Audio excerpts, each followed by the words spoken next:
নমস্কার। আজকের বিষয়, স্বামী প্রাপ্য সম্মান পাচ্ছে না সংসারে, স্বামীর কথা একদম চলছে। অনেক সময় এরকম অভিযোগ আসে যে স্বামীকে স্ত্রী একদম পাত্তা দিচ্ছে না। স্বামী একটা কথা বলছে, কেউ কোনো গুরুত্ব দিচ্ছে না, নিজের মতনই চলছে, নিজেই সব ডিসিশন নিচ্ছে স্ত্রী, স্বামীকে কোনো পাত্তাই দিচ্ছে না। স্বামীর মাঝে মাঝে খারাপ লাগছে যে আমি ইনকাম করছি, আমি সংসার চালাচ্ছি, কিন্তু আমার কথার কোনো গুরুত্ব নেই। তবে সেই সব স্বামীদের আমি একবার বলি, আপনারা কি কখনো ভেবে দেখেছেন কেন গুরুত্ব দিচ্ছেন? কখনো কি আত্মমূল্যায়ন করেছেন যে কেন গুরুত্ব পাচ্ছেন না? দেখুন, গুরুত্ব পেতে হলে আপনাকেও কিন্তু গুরুদায়িত্ব নিতে হবে।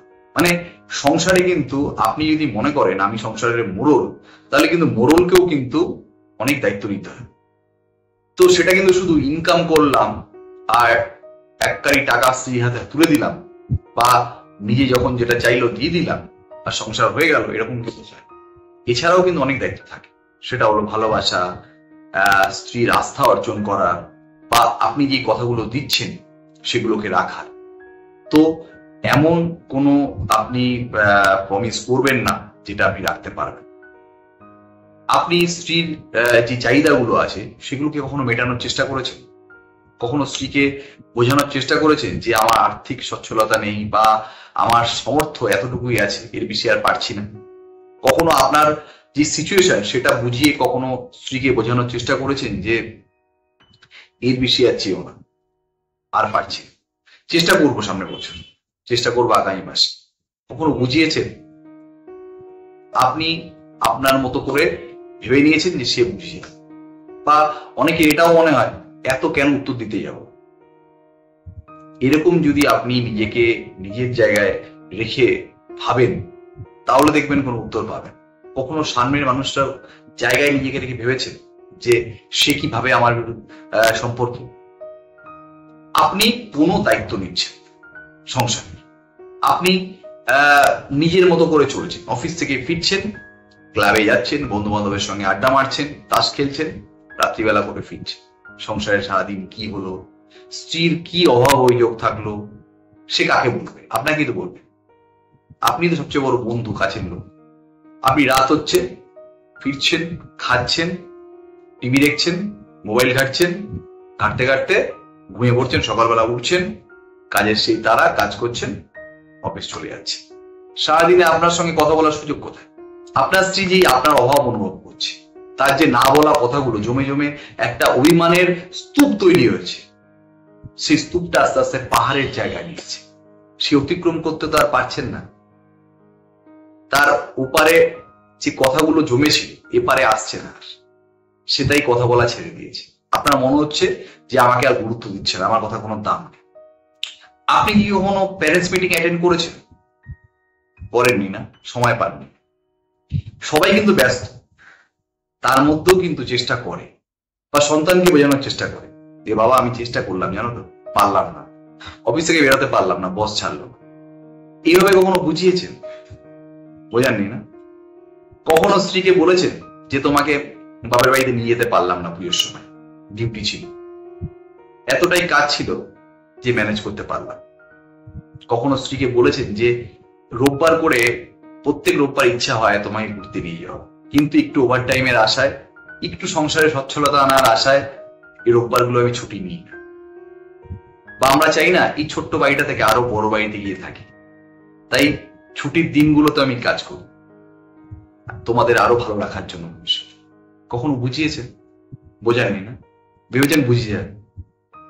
অ্যাকচুয়ালি না, মানুষকে না বললে মানুষ বোঝে না, বোঝাতে হবে। ভালোবাসলে ভালোবাসাটাকে এক্সপ্রেস করতে হয়, সেটা বলার মাধ্যমে কিন্তু করতে হয়। যে বোঝে না তাকে মুখ খুলে বোঝাতে হবে। কখনো ঘুম থেকে উঠে হাত করেছেন জড়িয়ে? কখনো চুমু খেয়েছেন আদর করে? কখনো বাচ্চাকে বলেছেন বাবা তোমাকে আমি খুব ভালোবাসি, তুমি আমার প্রাণ? বলেছেন? বলেননি। তবে এই যে কথাগুলো বললাম, এগুলো শুনে অনেকেরই মনে হচ্ছে বেশি ন্যাকামো, কিন্তু এগুলো কিন্তু একদম ন্যাকামো। এই প্রত্যেকটা কথায় কিন্তু মধ্যে কিন্তু গুরুত্ব পাওয়ার ইনগ্রেডিয়েন্টস লুকিয়ে আছে।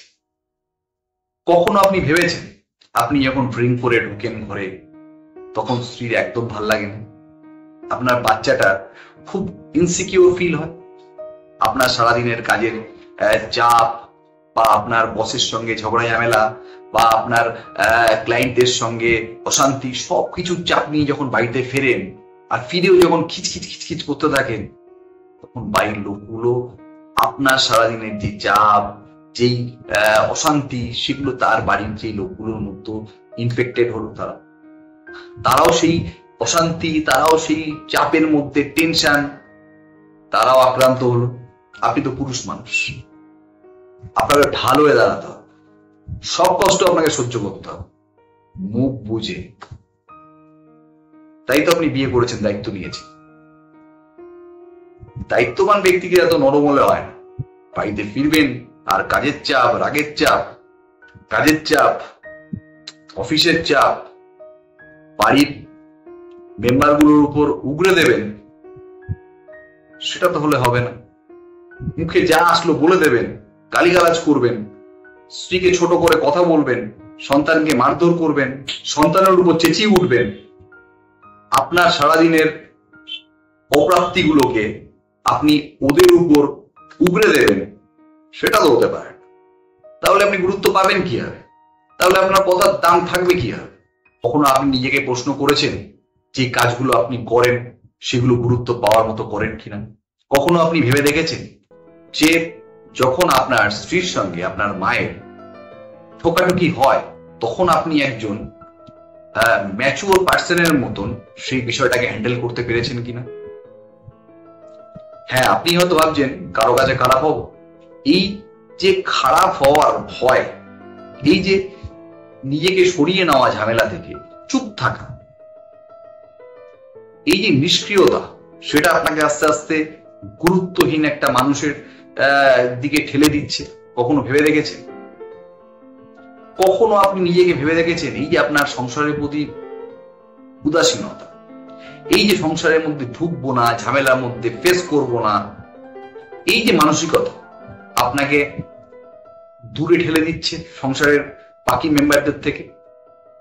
দেখুন, সংসারে আছেন যখন, সমস্যা হবে, সেটা আপনাকে ফেস করতেই হবে। আপনি ফেস করবেন না তো কে ফেস করবে?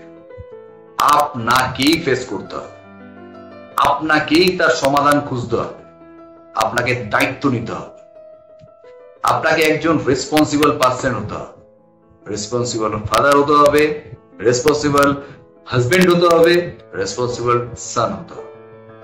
আপনাকেই একজন স্বয়ং সিদ্ধ পুরুষ হতে হবে, আপনাকে একজন অলরাউন্ডার হতে হবে। যখন কাজ করতে যাবেন তখন একজন দক্ষ কর্মী হতে হবে।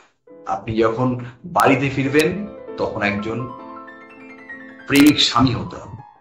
যখন বাবা মার কাছে যাবেন একজন কর্তব্য পরায়ণ সন্তান হতে হবে। আপনাকে কিন্তু দায়িত্বগুলো পালন করতেই হবে।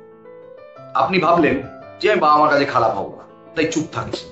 আপনি ভাবলেন আমি স্ত্রীর কাছে খারাপ হবো না, তাই চুপ থাকলেন। আপনি ভাবলেন যে দায়িত্বগুলো স্ত্রী নয় দেখে নেবে, বাজারটা নয় স্ত্রী করে নেবে, স্কুলে নয় স্ত্রী পৌঁছে দেবে, স্কুল থেকে নয় স্ত্রী নিয়ে আসবে, পড়াতে নয় স্ত্রী বসাবে। আপনি কখনো ভেবে দেখেছেন যে আস্তে আস্তে আস্তে করে আপনার প্রয়োজনীয়তাটা কমছে, গুরুত্ব হারাচ্ছে? অপ্রয়োজনীয় জিনিস কিন্তু কখনোই গুরুত্ব পায় না। তাই নিজেকে সংসারে প্রয়োজনীয় করে তুলতে হবে, নিজেকে অপ্রয়োজনীয় করবেন না, গুরুত্ব তাহলে হারিয়ে দিবেন।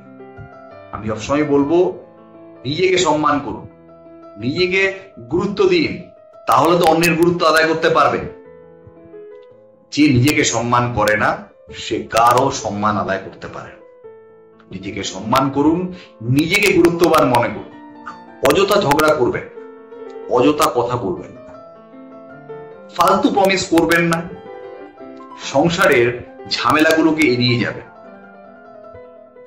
সম্মুখীন হন, সমস্যার সমাধান খুঁজুন, আর নিজেকে সংসারী ভেবে সংসার করুন। আপনি নিজেকে ব্যাচেলার ভাববেন না। আপনার স্ত্রীর সব দায়িত্ব নয় সংসার চালানো। হ্যাঁ, আপনি ইনকাম করেন, এটা আপনার গর্বের বিষয়, অবশ্যই গর্বের বিষয়, কিন্তু এই গর্ব নিয়ে কখনোই অহংকার করবেন না। বিশেষত আপনার পরিবারের কাছের মানুষজনের সাথে কখনোই এমন কোনো কথা বলবেন না তাদের ছোট করে, যে আপনার প্রতি তাদের সম্মানটা চলে যায়। এই যে কথাগুলো বললাম, এগুলো শোনার পর আপনার মনে হতেই পারে যে এই ব্যক্তিটি নিজে এগুলো মেনে চলে। চেষ্টা করি ভাই, আপনিও না একটু করুন, আপনারও পরিবর্তন আসবে। আর আপনার পরিবর্তন আসলে আমার এই যে ভিডিও করাটা সার্থক হবে। আজকে এখানেই শেষ করছি। আগামী ভিডিওতে আরো নতুন নতুন টপিক নিয়ে আপনাদের সামনে হাজির হব। ভালো থাকবেন, আনন্দে থাকবেন, আর নিজেকে একটু সময় দেবেন। নমস্কার।